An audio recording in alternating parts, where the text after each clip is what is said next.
영장류 관찰 동아리 신입회원. 이 게임의 주인공인 당신입니다. 영장류 관찰 동호회는 규칙이 있습니다. 멍키 비전 어플을 통해 케이지 안의 개체를 관찰할 수 있으며 5일마다 케이지를 일정 구매해야 회원 자격 유지가 가능했습니다. 만약 목표를 달성하지 못하면 즉시 탈퇴 처리됩니다. 그리고 관찰 대상과의 교류는 엄격히 금지이며 원숭이에게 먹이를 주지 마세요.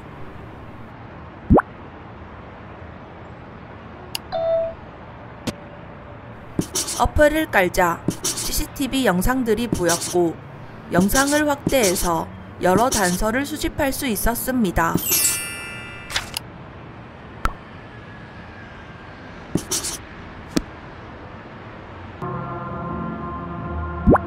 그러다 친구에게 채팅이 옵니다. 친구는 가입을 축하하며 회원 자격을 유지하기 위해 돈을 많이 모으라고 합니다.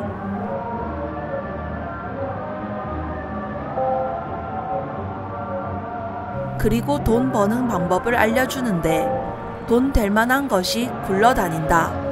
얼마나 관여할 것인지에 마음먹기 달렸다.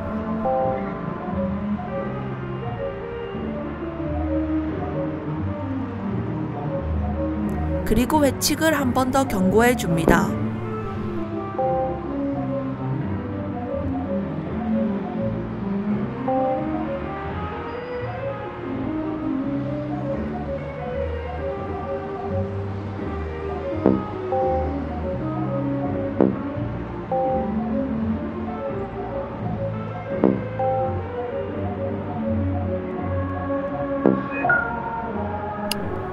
하지만 이런 상황이 찝찝하다면 어플을 지울 수도 있습니다. 그럼 즉시 회원 자격은 상실되며 당신의 인생을 살아갈 수 있습니다. 뻔한 삶을 계속하면서 입에 풀칠을 하며 동호회에 계속 있었다면 어떤 일이 생겼을까? 어플을 삭제하지 않고 유지하던 당신은 일을 하러 갑니다. 왜냐하면 3일에 한 번씩 집세 $90를 내야 했고 내지 않는다면 경찰과 집주인이 당신을 잡으러 옵니다. 집주인은 당신을 내쫓고 당신의 모든 소지품을 챙겼습니다. 컴퓨터도. 동호회는 강제 탈퇴가 됩니다. 그리고 더 낡은 아파트로 쫓겨납니다.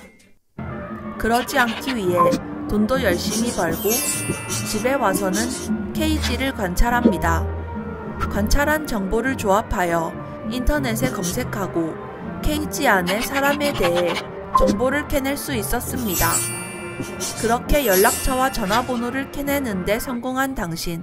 다른 케이지도 구경하는데 지금은 새벽이라 케이지 안에 사람들이 활동이 없어 케이지를 마저 구매하고 아침을 기다립니다. 아침이 되자 새로운 케이지가 열렸습니다. 엘리베이터 안,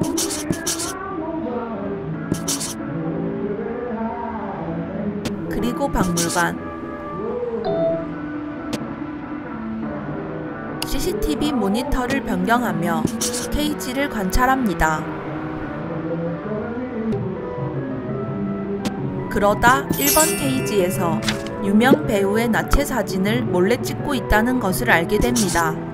인터넷을 조사해서 유명 배우 애슐리의 매니저 앤드류의 전화번호를 알아내고 앤드류에게 전화를 해서 배우 애슐리의 누드 사진을 누군가 찍고 있다고 알려줍니다. 그는 그녀의 운전기사입니다. 위치까지 알려준 당신은 전화를 끊습니다. 그리고 행복한 알바.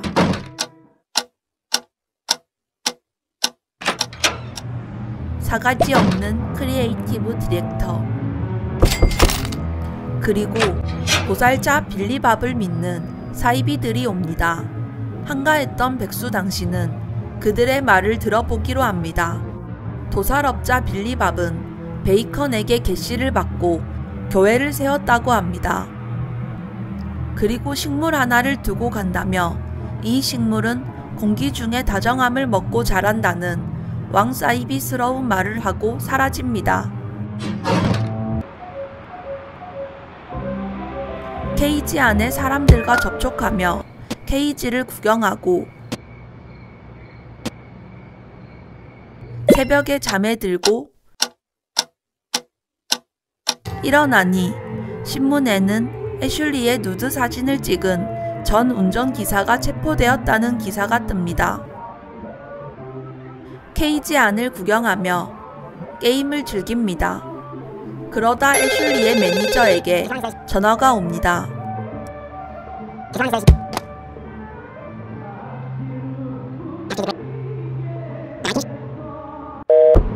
이후 우편이 와서 확인하자 애슐리에게 감사의 의미로 사인된 사진이 왔습니다.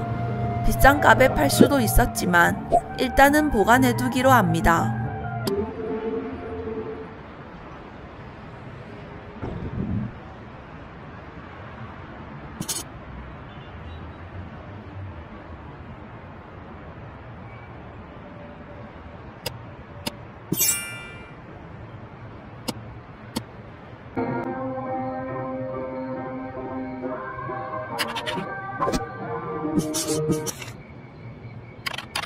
오늘도 케이지를 구경하던 당신은 이를 토대로 인터넷에 검색하고 정보를 수집하여 고용작가 거스타브 정체를 알게 됩니다.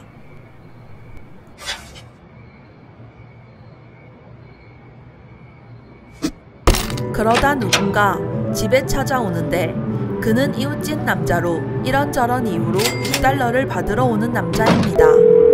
푼돈이라 손에 쥐어주고 거스타브에게 연락해봅니다. 거스타브에게 피오나의 대필 작가라는 것을 알고 있다며 얘기하고 그에게 대필을 부탁하기로 합니다.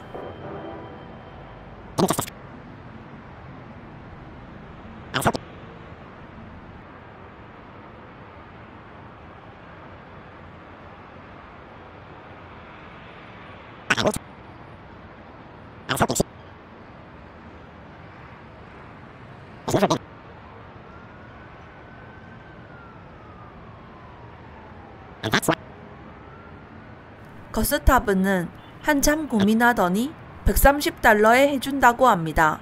이를 수락하자 본인들 팀은 대필은 가능하나 책 제목은 당신이 정해야 한다고 합니다. 지금까지 수집한 내용으로 제목을 정할 수 있는데 역시 떡 얘기, 그리고 뒤에는 어려운 말을 붙여 관략근, 소변 배설물, 그리고 그것에 알 수 없는 형이학이라는 제목을 짓습니다. 아마 이 책으로 부자가 되지 않을까?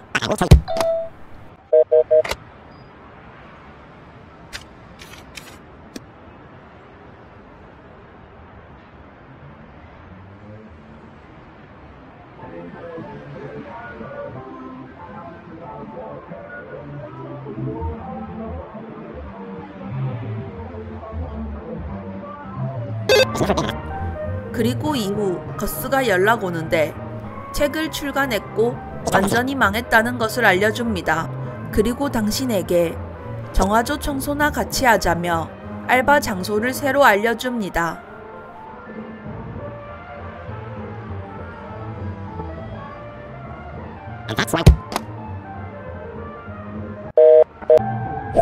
유유.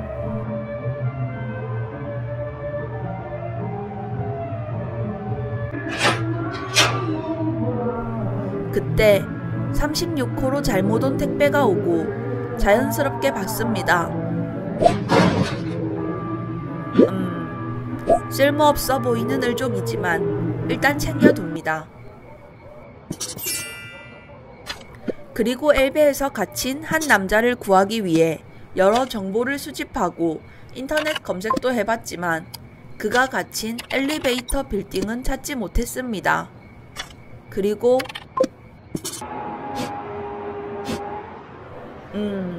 그럴 수도 있지.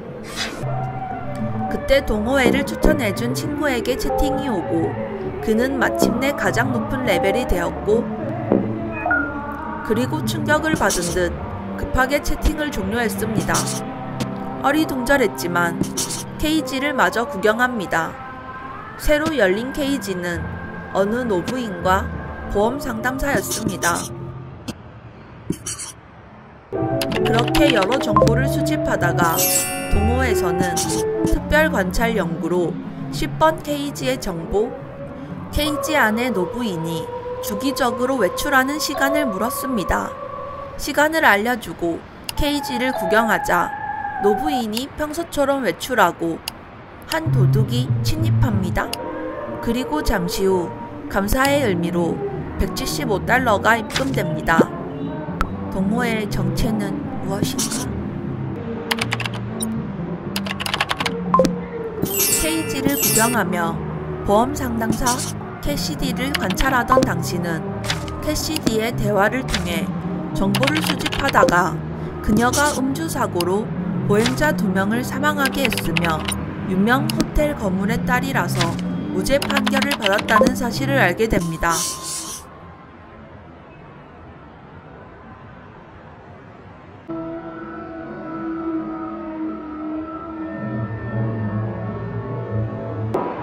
그리고 또 택배가 잘못 오는데 자연스럽게 택배를 받은 당신은 택배를 뜯고 택배 안에는 클로로포럼병이 있었고 그걸 들이마시고 잠시 기절합니다.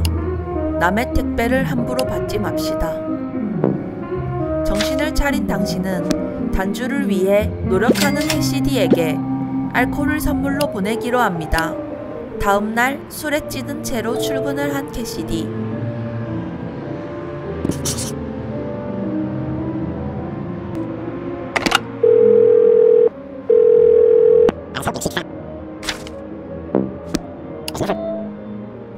그녀에게 전화를 겁니다. 보험금 지급에 대해 얘기를 하는데 원래 증서 번호가 있어야 보험금을 보내줬지만 지금 캐시디는 술에 취해 횡설수설하고 있었습니다.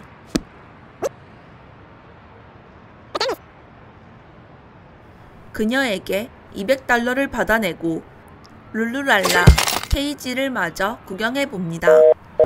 그리고 다음날 캐시디가 음주운전으로 인해 사망하게 됩니다. 내 잘못인가? 여느 때처럼 짜증내는 집주인에게 월세를 내고 케이지를 구경하다 장난감이 가지고 싶어 하루 종일 울고 있는 아이를 발견하게 되고 착한 일을 하고 싶었던 당신은 아이를 위한 장난감을 보내주기로 합니다.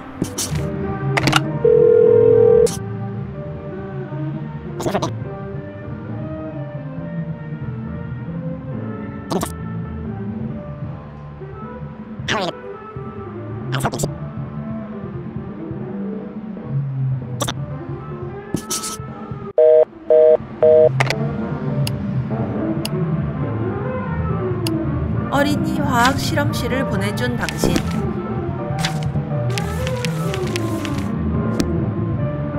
잠시 후 케이지를 구경하자.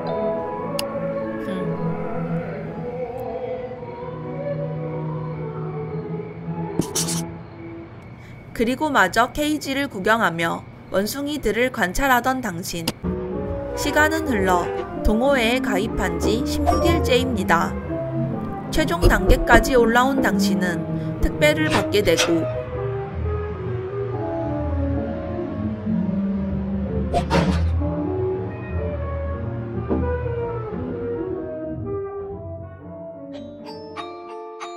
우편에는 3가지 규칙이 써 있습니다. 첫 번째, 집을 떠나지 말 것. 두 번째, 최대한 평소처럼 행동할 것. 세 번째, 집안에서 흥미로운 행동을 할 것. 그리고 마지막으로 동호회에 가입했을 때 회원의 의무를 이행하지 못할 시 동호회에서 징계 조치를 취할 수 있는 권한을 이행한 것을 기억하세요. 사실 영장류 동호회가 보고 있던 케이지는 동호회 회원들이었으며 당신 또한 케이지 안에 원숭이에 불과했다는 사실을 알게 됩니다. 하지만 만약 당신이 케이지 안에 원숭이를 괴롭히지 않았다면 웨일런의 증인 교회 사람들이 준 화분꽃이 활짝 피게 되고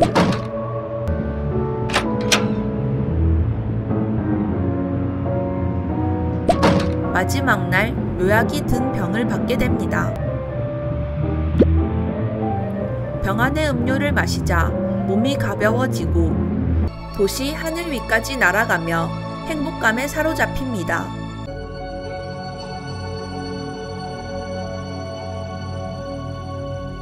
그리고 구름 위 현자들을 만나고 영장류 케이지의 비밀에 대해 묻습니다. 현자는 그 비밀은 당신의 안에 있다고 합니다. 모든 비밀을 듣자 모든 것은 하얀 빛에 녹아버리고 당신 또한 녹아들게 됩니다.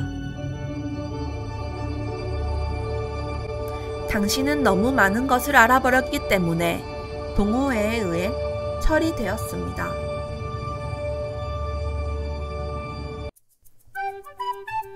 안녕하세요, 티란용입니다. 오늘 해본 게임 Do Not Feed the Monkeys입니다.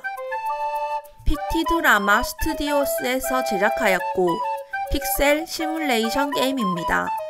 영장류 동호회에 들어가게 된 주인공이 CCTV를 통해 사람들을 관찰하며 정보를 수집하고 관여하게 된다는 내용입니다. 단순한 내용이지만 여러 대의 CCTV를 관찰하고 정보를 얻어 선택지에 따라 관찰하는 사람에게 도움을 줄 수도 악영향을 미칠 수도 있는 재미있는 게임입니다. 보통은 시간 내로 좋든 나쁘든 어떠한 결론을 봐야 하기 때문에 친구의 경고대로 케이지를 하루 종일 보고 있는 티란용이 있었습니다. 영상 외에 여러 이벤트와 이스트에그가 있어서 다회차하는 재미도 있습니다. 시청해주셔서 감사합니다. 오늘도 행복한 하루 되세요.